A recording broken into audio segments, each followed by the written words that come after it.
Hello everyone, I am your educator Arpita Pal, and today again we will be dealing with another important topic from ancient Indian history, that is the religious movements Buddhism and Jainism.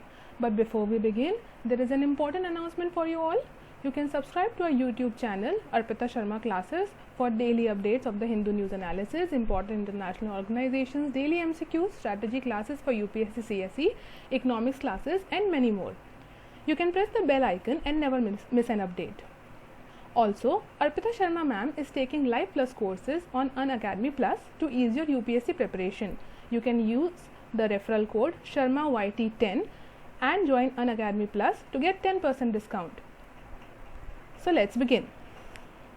Buddhism and Jainism.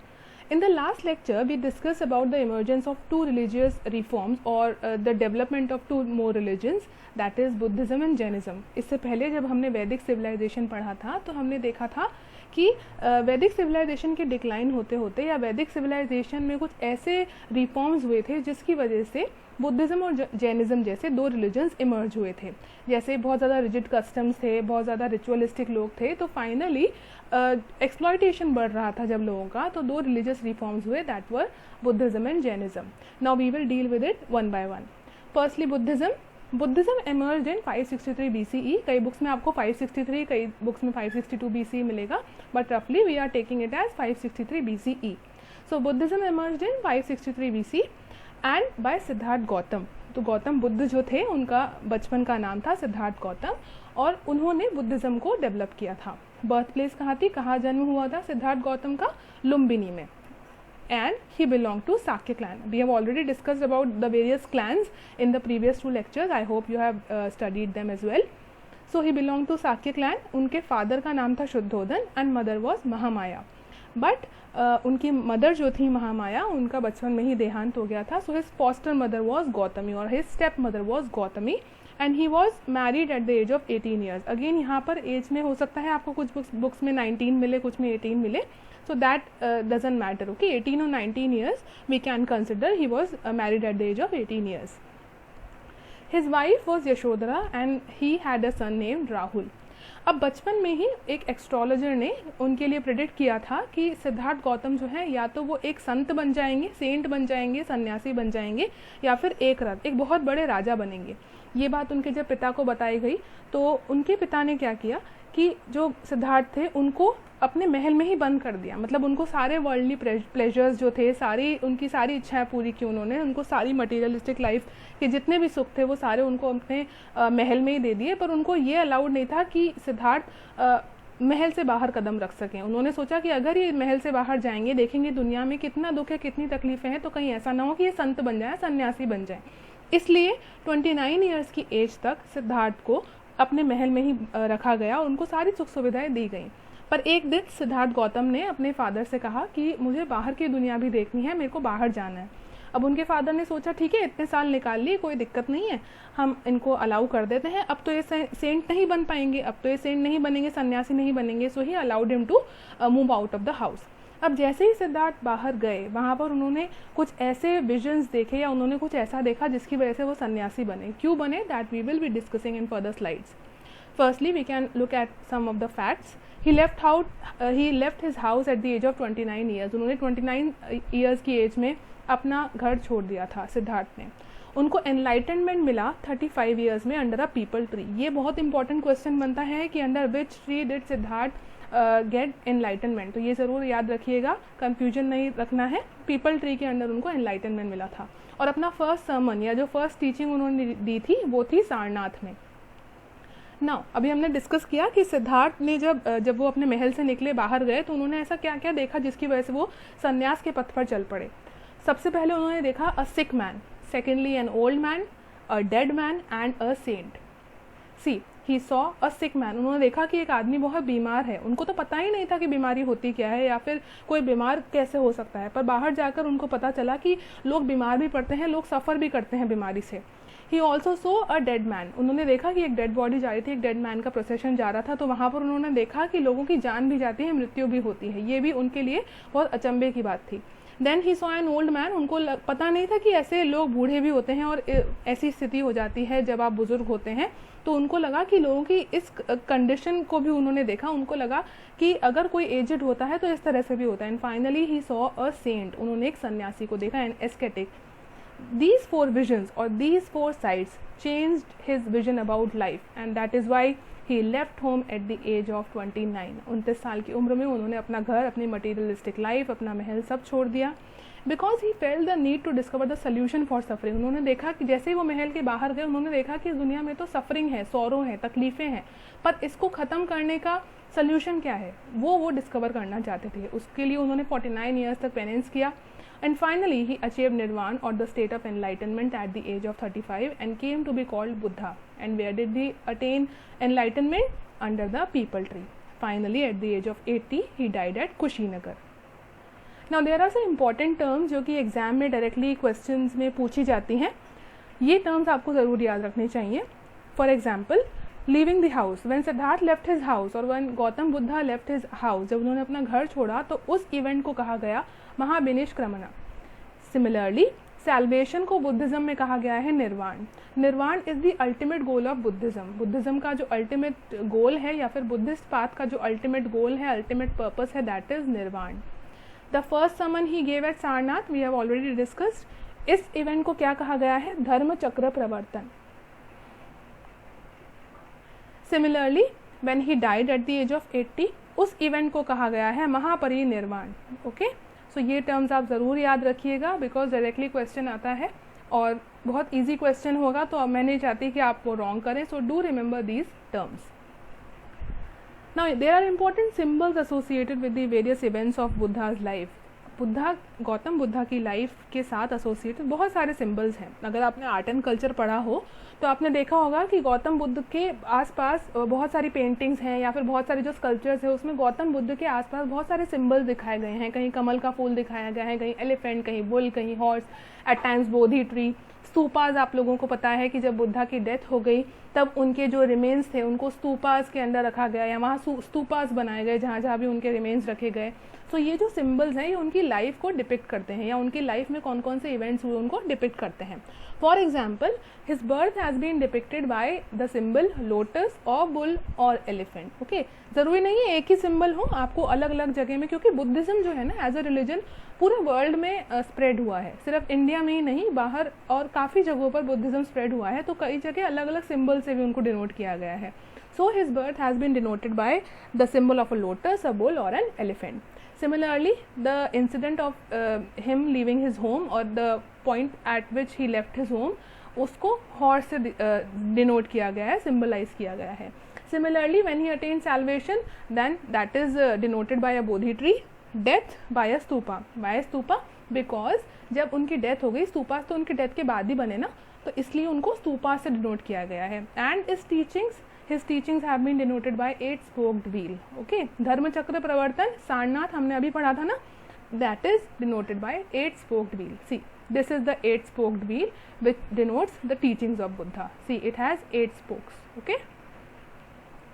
Now 4 noble truths. अब Buddhism की teaching में 4 noble truths बहुत important हैं। बुद्धा कहते हैं कि every person in the world has some sort of sorrow or some sort of suffering.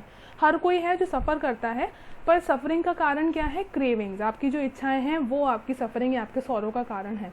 अब इसका सोल्यूशन क्या है? सफरिंग को कैसे एंड कर सकते हैं? सफरिंग को एंड कर सकते हैं by following a middle path. Extremities में नहीं जाना है आपको, you have to follow middle path. एकदम से किसी चीज़ से डिटैच नहीं होना है, just follow the middle path. मतलब हर चीज़ के, अगर आपको लाइफ में मटीरियलिस्टिक प्लेजर्स भी चाहिए तो भी हर चीज़ का एक्सट्रीम नहीं, वो कहते हैं ना excess of anything is bad. That is what Buddhism preaches. Excess of anything is bad. You do not have to go to the extremes to achieve anything. या इतना ज़्यादा extreme किसी भी चीज़ का नहीं होना चाहिए. So you can follow the middle path. Also one of the most important point in Buddhism is the 8-fold path. अब गौतम बुद्ध ने 8-fold path दिखाया. What did he teach in this? He taught to have a right understanding, right thought, right livelihood, right speech, right conduct, right concentration, right mindfulness and right attitude. ये सब होते हैं 8 fold path. ये है Buddhism से related, ये याद रखिएगा, कभी क्वेश्चन आया 8 fold path is related to Buddhism और Jainism, so easily you can mention or you can mark that 8 fold path is associated with Buddhism. Do remember these points. Now what is the philosophy of Buddhism? They are silent on the existence of God, agnostic. मतलब गौतम बुद्ध ने ये नहीं कहा कि भगवान है या नहीं है, या भगवान एग्जिस्ट करते हैं या नहीं करते, he just kept silent on it. अगर आपने देखा हो तो Mahatma Gandhi was also a staunch follower of Buddhism, और उन्होंने भी एक पॉइंट पे आके साइलेंट हो गए थे। वो उन्होंने सोचा था कि अगर कोई चीज़ वायलेंस क्रिएट करे मेरे बोलने से तो it's better that I remain quite. Similarly अगर हम बुद्धिज्म की बात करें तो he remain silent on the existence of God. उन्होंने ये नहीं कहा कि भगवान एग्जिस्ट नहीं करते, उन्होंने ये नहीं कहा कि भगवान एग्जिस्ट करते हैं, ही जस्ट स्टेड साइलेंट, उन्होंने कोई कॉमेंट नहीं दिया इस बात पे। He emphasised on the law of karma, उन्होंने भी कहा कि कर्म सर्वोपरि है, कर्म ज़रूर करना चाहिए, कर्म से ही हमारे जो डीड्स हैं वो सुधरते हैं। He rejected the authority of Vedas, he rejected Vedas, he didn't believe in Vedas. He said that all things are transient and the goal of Buddhist path is nirvana, which we have already discussed, that the goal of Buddhist path is nirvana. Now there were Buddhist संघास as well. संघा means groups थे, Buddhist groups थे, जो उनके disciples थे। वो दो तरह के parts में हम define कर सकते हैं, monks and worshippers. Monks भिक्षुकीज, whereas worshippers उपासकास. Do remember these terms students. संघा, अब संघा जो था Buddhist Sangha was open to all over 15 years, मतलब कोई भी अगर 15 साल की उम्र से ज़्यादा है तो वो बुद्धिस्ट संघा ज्वाइन कर सकते थे। But the condition was that the person joining sangha should be free from leprosy और कंजम्पशन एंड अदर डिजीजेस, मतलब ना तो वो कंज्यूम करते हो कोई भी ड्रिंक या फिर एनी बैड ड्रिंक, और he should be free from leprosy और अदर डिजीजेज, मतलब उन्हें कोई डिजीजेज नहीं होनी चाहिए, लेप्रेसी नहीं होनी चाहिए, and if the person is above 15 years of age they can join Sangha. Women भी ज्वाइन करती थी Sangha, women were allowed to join Sangha, but जो विमेन मेंबर्स होती थी उनको उनको राइट टू वोट नहीं था इलेक्शंस में। अगर संघा में इलेक्शंस होते थे तो women were not given the right to vote. Also the new members या जो नोबिस मेंबर्स होते थे, जिनको एक पर्टिकुलर टाइम के बाद ही उनको अलाउ किया जाता था voting right, otherwise new members को और विमेन को वोटिंग राइट्स नहीं थी संघा में। ऐसे ही सीनियर मोस्ट जो भिक्षुज होते थे, हमने अभी पढ़ा संघ में भिक्षुकीज एंड उपासकास होते हैं, ऐसे ही जो सीनियर मोस्ट भिक्षुज होते थे उन्हें उपसंपदा कहा जाता था। और जो बैलेट वोटिंग होती थी वो वुडन स्टिक्स के थ्रू होती थी, तो ये जो वुडन स्टिक्स होती थी उनको सलाका कहा गया था। द प्रेसिडेंट ऑफ संघा और the chairman of sangha was known as sangh parinayaka. Do remember these terms, they are very important. Buddhist council, these are very important because अगर बुद्धिस्ट काउंसिल्स नहीं होते तो बुद्धिज़्म अलग अलग जगह पर या बहुत सारे पार्ट्स में वर्ल्ड के स्प्रेड नहीं होता। So Buddhist councils played a very important role in the spread of Buddhism. 4 councils were held and each was patronized by a ruler. Who was the ruler? When were they held? We will discuss now. The first Buddhist council was held in 483 to 400 BCE at Rajgriha and the king at that time was Ajatashatru. यहाँ पर एक important feature क्या है first Buddhist council का, कि यहाँ पे धम्मा compile किए गए थे।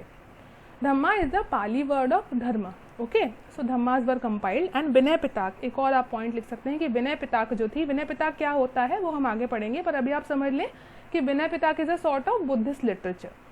सो Vinaya Pitaka and dhamma were compiled during the first Buddhist council which was headed by, or the king was Ajatashatru, and it took place at Rajgriha. Now who was the chairman of this council? It was Mahakashyap. The second Buddhist council took place in 383 BCE at Vaishali. The ruler was Kalashok. Sthaviravadins and Mahasanghika split हुआ था यहाँ पे Buddhism में, और यहाँ पर जो chairman थे he was Sabbakami. The third Buddhist council took place in 250 BCE at Pataliputra. The king was Ashoka. यहाँ पर अभिधाम पिताक डेवलप हुई थी। अभिधाम पिताक, अभी आप बस इतना समझ लें कि Abhidhamma Pitaka is also a part of Buddhist literature and we will discuss it in further slides. And the chairman of third Buddhist council was Moggaliputta Tissa. The fourth Buddhist council took place in 72 AD in Kashmir. The ruler was Kanishka. And Mahayana और हीनयान में split हुआ था, या फिर जो Buddhism है उसका split हुआ था महायान बुद्धिज्म और हीनयान बुद्धिज्म में फोर्थ बुद्धिस्ट काउंसिल में. The chairman was Vasumitra Ghosh. अब आप सोचेंगे कि ये याद कैसे रखा जाए. देखिए, सबसे पहले अगर प्लेसेस याद करें, ये तो एकदम किसी को प्रिसाइजली याद नहीं रहता कि कौन से BC 483 से या फिर 72 या 250 BC में हुआ था काउंसिल, बट आप प्लेसेस और किंग ज़रूर याद रख सकते हैं और एक इंपॉर्टेंट फीचर्स कैसे, for example 1st, 2nd, 3rd, 4th Buddhist council. अब प्लेसेस कैसे याद रखें कि किस तरह की कौन कौन सी जगह पे हुआ था। So you can remember it as a mnemonic RVPK Rajagriha, Vaishali, Pataliputra and Kashmir. Okay, ऐसे याद रखिएगा कि कौन कौन सी प्लेसेस हैं, 4 RVPK Rajagriha, Vaishali, Pataliputra and Kashmir. And कौन कौन से किंग्स थे जहाँ पर ये बुद्धिस्ट काउंसिल हुए, तब कौन कौन से किंग्स थे, AK कैसे, Ajatashatru, Kalashoka, Ashoka, Kanishka. I hope this helps you to remember it. Moving ahead, literature. अभी हमने बात की थी ना विनय पिताक, अभिधाम पिताक की, ये वही पिताक है। अब पिताक का मतलब होता है बास्केट्स, तो 3 बास्केट्स ऑफ बुद्धिज्म की अगर बात करें तो यहाँ पर 3 इंपॉर्टेंट लिटरेचर्स आते हैं बुद्धिज्म के, सूत्र पिताक, विनय पिताक एंड अभिधाम पिताक। सूत्र पिताक is a collection of Buddhas teachings. Buddha ने अपने जो फॉलोअर्स हैं उनको क्या क्या समझाया, कौन कौन सी टीचिंग दी थी, वो सब सूत्र पिताक में कंपाइल की गई हैं and they were compiled during the rule of Ajatashatru. Vinaya Pitaka, rule book consisting monastic rules. यहाँ पर जो मॉन्क्स हैं उनके लिए कौन कौन से रूल्स होते हैं वो विनय पिताक में बताए गए हैं। अभिधाम पिताक, आइडियोलॉजीज ऑफ बुद्धा, बुद्धा की क्या आइडियोलॉजीज थी वो अभिधाम पिताक में है। एंड नेक्स्ट कम द जातका टेल्स। जातका टेल्स पिताक का पार्ट नहीं है, या ये 3 बास्केट्स में से नहीं है। Jataka tales are basically the previous birth stories of Gautam Buddha.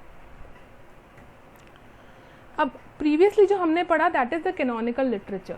Canonical is which can not be tampered और which can not be changed. जैसे हमने प्रीवियसली वैदिक लिटरेचर वाले चैप्टर में पढ़ा था या वैदिक एज वाले चैप्टर में पढ़ा था कि जो कैनोनिकल लिटरेचर होता है उसको बदल नहीं सकते। जैसे वेद हैं उनको आप बदल नहीं सकते, अगर गायत्री मंत्र एक पर्टिकुलर तरीके से पढ़ा जाता है तो वो उसी तरह से पढ़ा जाएगा, उसको आप चेंज नहीं कर सकते।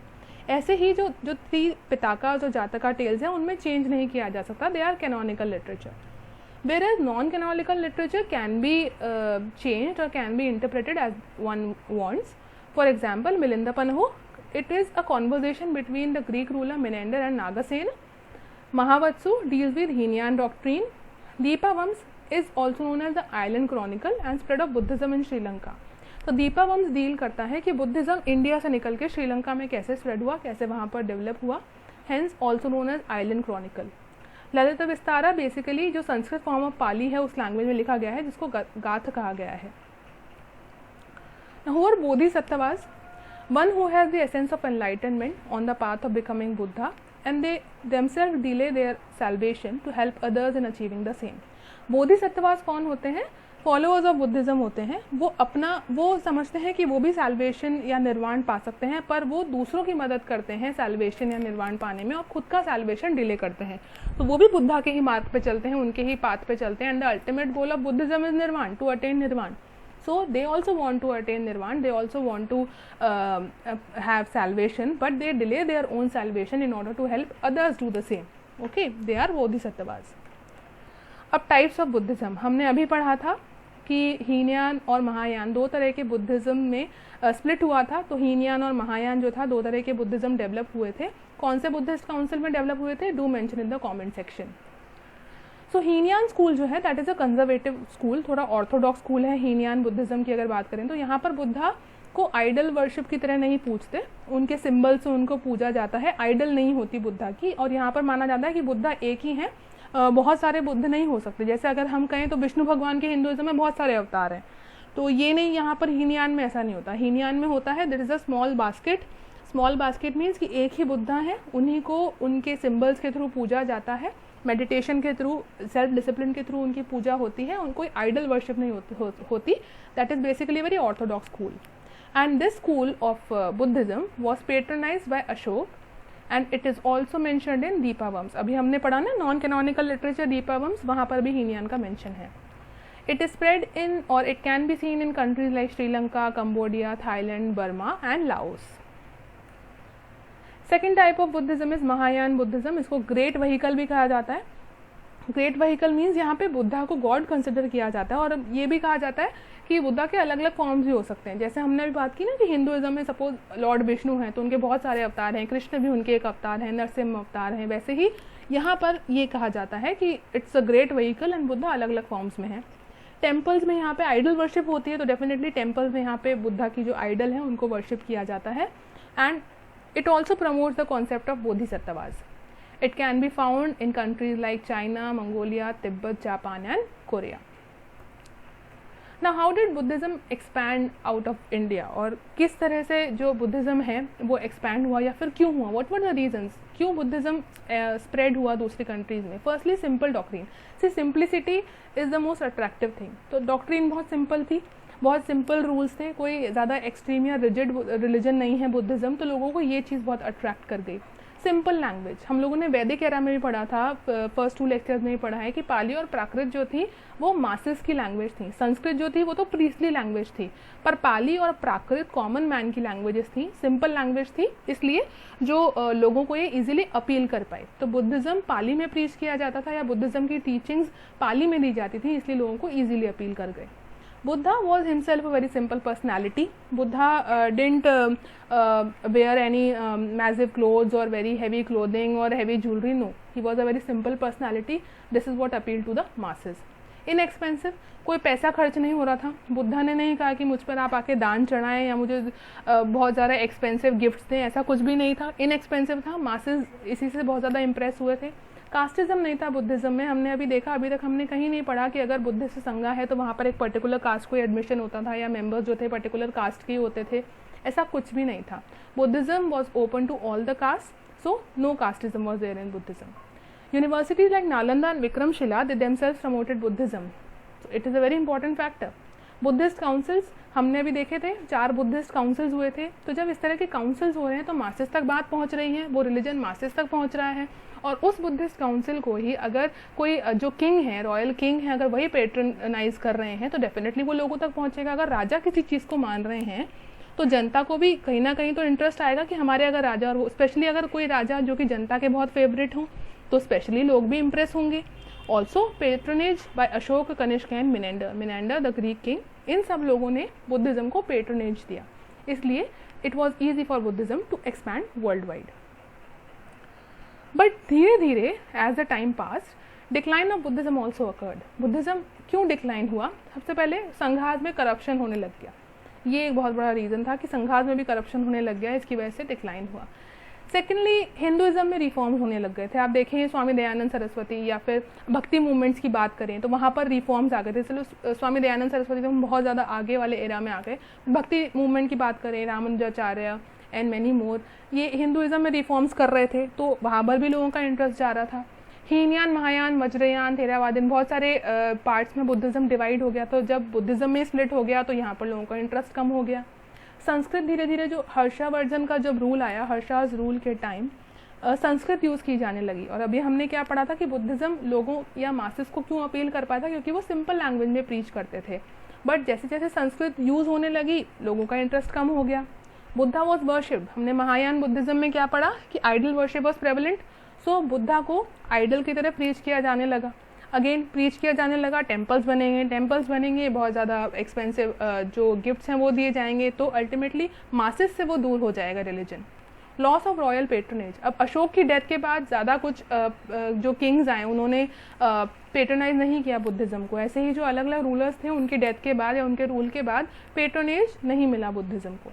हुना इन्वेजन हो गया, मुस्लिम इन्वेजन हो गया। अब जब इन्वेडर्स यहाँ आए तो वो अपना रिलीजन अपने साथ लेकर आए, तो यहाँ के जब जितने भी रिलीजन्स थे या जो भी रिलीजन थे जो इवन जो माइनॉरिटी को भी अपील करते थे वो भी धीरे धीरे डिक्लाइन की तरफ जाने लगे। राजपूत जब आए तो उन्होंने हिंदुइज्म को इंकरेज किया, तो इसलिए बहुत सारे रीजंस थे जिसकी वजह से बुद्धिज़्म डिक्लाइन हो गया।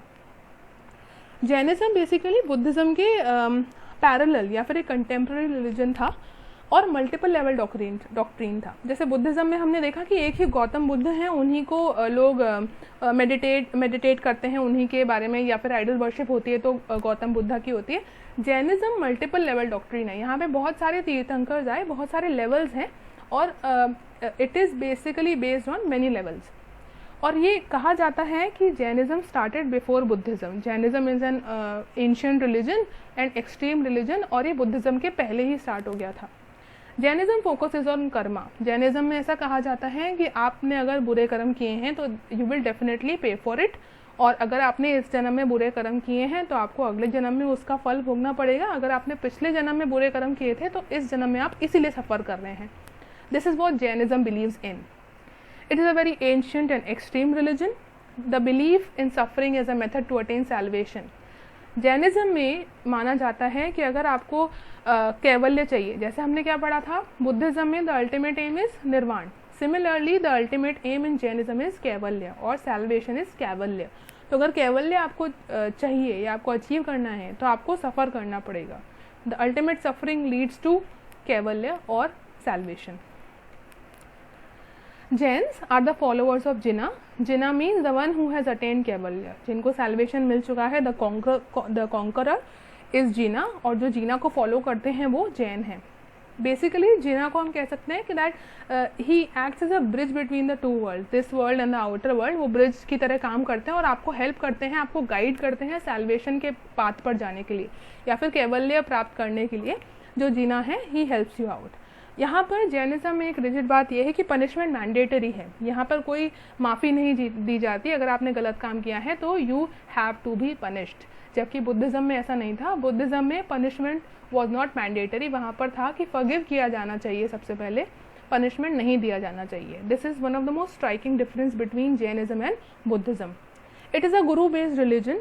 गुरुज आर कॉल्ड तीर्थंकर्स, जबकि बुद्धिज़्म में ऐसा नहीं था। Buddhism was not Guru based because Jainism is a multi-level doctrine, so that many gurus have been there and 24 gurus or 24 Tirthankars have been there, and we will discuss about them in further slides. Features of Jainism. अभी हमने बात की गुरु based religion है, 24 तीर्थंकर्स हैं, 24 गुरुज हैं यहाँ पे। पर 24 के 24 याद रखना आपके लिए ज़रूरी नहीं है। 24 हमें कोई PhD नहीं करनी है इस चैप्टर में या इस टॉपिक में, तो हमें 24 तीर्थंकर याद रखना ज़रूरी नहीं है। हमें जो मेजर है बस वही याद रखने हैं जो एग्जाम पॉइंट ऑफ व्यू से रेलिवेंट है। द फर्स्ट तीर्थंकर was Rishabhdev, 23rd was Parshvanath and 24th तीर्थंकर वॉज महावीरा। पार्श्वनाथ को ओरिजिनेटर कहा जाता है और महावीरा को अल्टीमेट बिगिनर ऑफ या अल्टीमेट बिगिनिंग ऑफ जैनिज्म हुई महावीरा के साथ, ऐसा कहा जाता है। Arishtanemi and Rishabhdev they are also mentioned in Rigveda, Bhagavata Purana and Vishnu Purana. अभी हमने बात की थी ना कि जैनिज्म एंशिएंट रिलीजन है और बुद्धिज्म से पहले डेवलप हुआ है। वो हमें कैसे पता चलता है? क्योंकि यहाँ पर जो एविडेंसेस मिले हैं वो कहते हैं कि ऋग्वेद, भगवत पुराण और विष्णु पुराण में अरिष्टनेमी और ऋषभदेव का मेंशन है। इसलिए हम कह सकते हैं कि Jainism is an ancient religion, much more ancient than Buddhism. अब एक फेमस पिलग्रिमेज साइट है जैन फॉलो या फिर जीना फॉलोअर्स की या फिर जैन्स की, that is Shikharji which is located in Jharkhand. जैसे हमने बुद्धिज्म में सिंबल्स पढ़े थे, वैसे ही जैनिज्म में भी कुछ सिंबल्स हैं। For example, Rishabhdev the first tirthankara is symbolised as bull, Neminath the 22nd as conch, Parshvanath with a hooded snake over his head. And Parshvanath ji का कहा जाता है कि बिगनिंग ऑफ जैनिज्म यहाँ से हुई थी। 4-fold रिस्ट्रेन दिया था इन्होंने मॉन्क्स को, अस्तेय, अहिंसा, सत्य, अपरिग्रह। इसमें आप एक और कंसिडर कर सकते हैं, दैट इज ब्रह्मचर्य। तो basically it was a 5-point restraint for monks, asteya, ahimsa, satya, aparigraha and brahmacharya. Lord Mahavir 24th tirthankara, the era can be dated as 599 to 523 BCE, 72 years. His mother was Trishala and he was born at Kundagram Vaishali. उनका जन्म हुआ था वैशाली, कुंडाग्राम वैशाली के पास। इनकी wife का नाम था यशोदा और इन्होंने अपना घर छोड़ा था 30 की एज में। गौतम बुद्ध ने 29, इन्होंने 30। एट द एज ऑफ 30 ही left his home and wandered for 12 years, finally attained Kaivalya under a sal tree. Gautam Buddha को कहाँ निर्वाण मिला था? Under people tree. महावीर को कहाँ मिला था? लॉर्ड महावीर को अंडर सल tree, and he can be symbolized by a lion. Now teachings of Jainism. Jainism also rejected Vedas and Brahminical supremacy. जैसे हमने बुद्धिज्म में पढ़ा है कि उन्होंने भी जो वेदास हैं उनको रिजेक्ट किया था, and also Jainism rejected Vedas and Brahminical supremacy. They approved of varna system. उन्होंने कहा कि जैसे हमने बात की ना कि जैन्स में माना या जैनिज्म में माना जाता है कि the person suffers because of his previous bad karmas, अगर आपके पिछले जन्म में बुरे कर्म थे तो इसीलिए आप इस जन्म में सफ़र कर रहे हैं। दैट इज़ वाई उन्होंने कहा कि अगर आप इस जन्म में अगर शूद्र वर्ण में पैदा हुए हैं या वैश्य वर्ण या फिर कोई भी ऐसा वर्ण जो कि बहुत ज़्यादा सफ़र कर रहा है, तो वो इसलिए क्योंकि आपके पिछले जन्म में या एंशंट या फिर जो आपका पिछला जन्म था वहाँ पर आपने बुरे कर्म किए हैं, इसलिए आप इस बार इस वर्ण में पैदा हुए। Jainism also believes in simple life and they also recognize the existence of God. Buddhism में हमने क्या कहा था कि बुद्धिज़्म में गॉड के एग्जिस्टेंस के बारे में कोई बात नहीं की गई है। Buddhism is silent on the existence of God, whereas Jainism recognizes the existence of God. There is a striking difference between the two. Jainism believed in karma and transmigration of soul. वो कर्म और आत्मा में believe करते हैं। Ultimate aim of Jainism Kaivalya, but they also believe that Jinnah is above God. उन्होंने कहा कि जो जिना है वो भगवान से भी ऊपर है, which became a bit controversial for the followers. The teachings of Jainism are compiled in Angas. Now what are the three ratnas of Jainism? Samyak Gyan, Samyak Darshan, Samyak Acharan. Right knowledge, right vision, right conduct, these are the three ratnas of Jainism. Now there are some features of Jainism. The Jain monks and nuns are prohibited from material life. They carry a broomstick with them as well. Jain जो monks और nuns होते हैं उनको material life से prohibit किया जाता है, यहाँ तक कि वो अपना खाना भी नहीं बना सकते। वो जो खाएंगे वो सिर्फ जो भिक्षा में मिलेगा वही खा सकते हैं, उनको खुद का खाना भी बनाना अलाउड नहीं है। और जो भिक्षा मिलेगी वो भी very plain food, not at all spices and all. So बहुत सिंपल लिविंग होती है जैन सेंट्स की। और वो अपने साथ एक ब्रूम स्टिक या झाड़ू भी कैरी करते हैं बिकॉज दे बिलीव इन अहिंसा। तो वो मानते हैं कि अगर हम चलें तो हमारे पैर के नीचे कहीं कोई कीड़े मकोड़े या चींटी वगैरह ना आ जाए, तो वो ब्रूम स्टिक लेके चलते हैं, साफ करते हुए चलते हैं कि हमसे कहीं कोई अहिंसा ना हो जाए। They believe in the philosophy of anekantavada. Anekantavada means कि एक ही चीज़ को देखने का कोई एक पर्सपेक्टिव या एक ही ट्रूथ नहीं हो सकता, अलग अलग ट्रूथ हो सकते हैं। Okay, so they believe in the philosophy of anekantavada. Language used by this religion is Prakrit and Sallekhana और संथारा is fast unto death। ये उनका एक प्रैक्टिस है जैनिज्म में, संथारा, जहाँ पर जब तक आपकी डेथ नहीं हो जाती तब तक आप खुद को स्टार्व करवाते हैं, खाना पानी कुछ नहीं लेते and finally they die to death.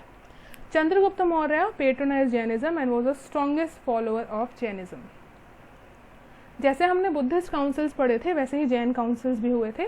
Buddhist 4 councils हुए थे, जैन में 2 काउंसिल्स हुए थे जैनिज्म में। First council held at Pataliputra at the end of और around 3rd century। Second council was held at Vallabhi in 5th century AD and 12 Angas were compiled. Jain literature Angas were compiled in second Jain council. Now why did Jainism spread to the world? Because it was patronized by Udayin, Chandragupta Maurya, Meghavarma Kharavela, Nanda rulers, इन सब ने Jainism को patronage दिया था इसलिए। Secondly 4 से 5 million followers हैं आज जैनिज्म रिलीजन के, और most of the followers are in India, but there are also some followers in Canada, Europe, Kenya, the US and Suriname. Now Jain literature are, again it is canonical and non-canonical. Canonical literature which cannot be tempered, अंगाज, उpangas, अंगाज, उpangas, prakirna, छेद सूत्र, disciplinary rules and मूल सूत्र. These are canonical literature. Whereas non-canonical are niryuktis, prabandhas and charitas, Mahavir Charit, the biography of Mahavir Swami, ये सब non-canonical literature है। अब जिस तरह से बुद्धिज्म में स्प्लिट हुआ था महायान हीनयान में, वैसे ही जैनिज्म में भी स्प्लिट हुआ था अमंग्स श्वेतांबराज एंड दिगंबराज। तो मगध में एक बार फेमिन हुआ था, तो जो चंद्रगुप्त मौर्य थे मगध के रूलर, वो मगध से चले गए थे साउथ की तरफ, साउथ इंडिया की तरफ। So the ones who remained in the north were known as Shvetambars, where the ones who move to the south were known as Digambars. जो श्वेतांबर्स थे वो यहाँ पर स्थूलबाहु की लीडरशिप में रह गए थे, जबकि दिगंबर्स भद्रबाहु की लीडरशिप में साउथ में चले गए थे। Shvetambars are white clad, they wear white clothes, पूरे वाइट क्लोथ्स पहनते हैं, जबकि the Digambars are sky clad and they remain naked. Also the Shvetambaras believe in Terapanthi sect, where Digambars have samayas. Shvetambaras also believe that women can become tirthankara. Shvetambars मानते हैं कि औरतें जो हैं या विमेन जो है तीर्थंकर बन सकती हैं, और एक एग्जाम्पल है मल्लीनाथ जो कि विमेन थे और विमेन तीर्थंकर थे.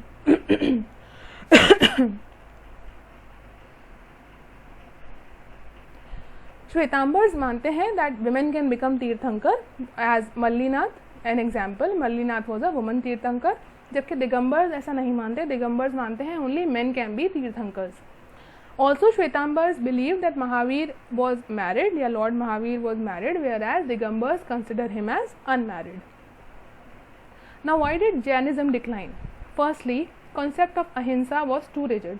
अहिंसा का जो कॉन्सेप्ट है जैनिज्म में वो बहुत ज़्यादा रिजिड है, इस वजह से इसका डिक्लाइन हुआ. रिजिड कैसे कि आपने कहीं नहीं देखा होगा या आपने बहुत कम देखे होंगे जैन फार्मर्स. जैन फार्मर्स कम क्यों? क्योंकि जैन्स मानते हैं कि नहीं, हमें अहिंसा नहीं करनी और हम ऐसे कोई भी चीज़ या कोई वेजिटेबल या फूड नहीं खा सकते जो धरती को फाड़ कर बना हो. जैसे अगर पोटैटो, अनियन, गार्लिक, ये सब जो क्रॉप्स हैं ये धरती को हर्ट करके बनी है, इसलिए हम अहिंसा नहीं कर सकते. That was too rigid. So this was not acceptable by many people. Also हमने अभी डिस्कस किया कि ब्रूम स्टिक कैरी करते हैं जो जैन मंक्स एंड नन्स होते हैं. ब्रूम स्टिक कैरी करते हैं बिकॉज वो नहीं चाहते कि कोई भी उनसे हर्ट हो जाए या किसी को भी वो हार्म कर दें.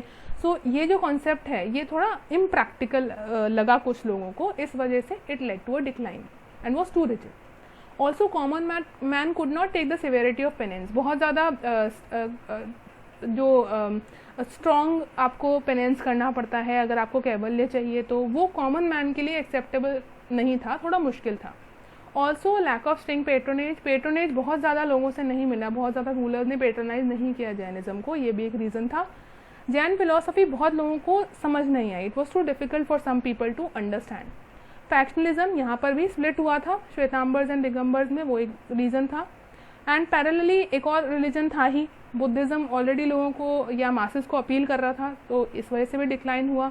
एंड हिंदू प्रीचर्स थे वो भी अब धीरे धीरे आगे आने लग गए थे, which led to a decline in the Jainism religion. Now we will discuss some previous year's questions. Firstly, this question was asked in 2012. Okay students, one more thing, in this series we are discussing each and every question from 2011 to 2019 relevant to the topic. जो भी question एक particular topic जो मैंने आपको पढ़ाया है उससे related जो भी क्वेश्चन आए हैं 2011 से 2019 तक, वो सारे प्रीवियस ईयर्स क्वेश्चंस हम लोग रिस्पेक्टिव लेसन्स में डिस्कस करेंगे. With reference to the history of ancient India, which of the following was व common to Buddhism and Jainism? Okay, avoidance of extremities of penance and enjoyment, indifference to the authority of Vedas, denial of efficacy of rituals. What could be the answer? Answer is 2 and 3. Avoidance of extremities of penance and enjoyment. ये तो ऐसा तो था ही नहीं, avoid नहीं करते थे extremities को जैनिज्म में. जैनिज्म में तो माना गया था इनफैक्ट कि पेनेंस आपको बहुत ज़्यादा करना है if you want to attain salvation और कैवल्य. तो ये तो हम यहाँ पर रिजेक्ट कर सकते हैं. Secondly, indifference to the authority of Vedas. Exactly, both rejected Vedas. The authority of Vedas was rejected by both Jainism and Buddhism. And denial of efficacy of rituals. Both rejected the efficacy of rituals. So the answer is 2 and 3 only. Next question is, which is asked in 2013 prelims paper, which of the following statements is or are applicable to Jain doctrine? The surest way of annihilating karma is to practice penance. This is correct. Every object, even the smallest particle, has a soul. This is also correct. Karma is the bane of the soul and must be ended. Correct. If you want to attain कैवल्य तो कर्मों का तो अंत करना ही पड़ेगा. Birth और death के cycle से आपको निकलने का तरीका क्या है? कैवल्य. कैवल्य मतलब आपको जो कर्म है उससे आपकी आत्मा को फ्री करना होगा. तो कर्मा इज द बेन. अगर जब आप वो बॉन्डेज हटा देंगे अपने सोल से तभी आप कैवल्य ज्ञान प्राप्त कर सकते हैं. सो all the statements are correct in respect to Jainism. 1, 2 and 3 all are correct. Which of the following kingdoms were associated with the life of Buddha? ये क्वेश्चन 2014 एंड 15 दोनों में पूछा गया है. अच्छा, ये क्वेश्चन में आपको एक दिक्कत आ सकती है, एक इशू हो सकता है कि अभी हमने यहाँ पर जो महाजनपदास हैं वो डिस्कस नहीं किए हैं.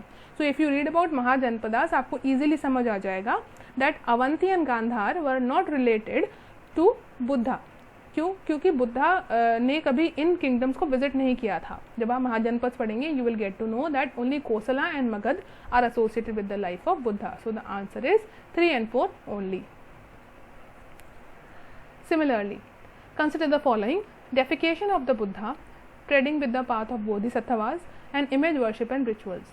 Which of the following is or are the features of Mahayana Buddhism? Deification of Buddhism is, deification of Buddha is, deification का मतलब होता है या deification का मतलब होता है कि आप किसी को भगवान का दर्जा दें.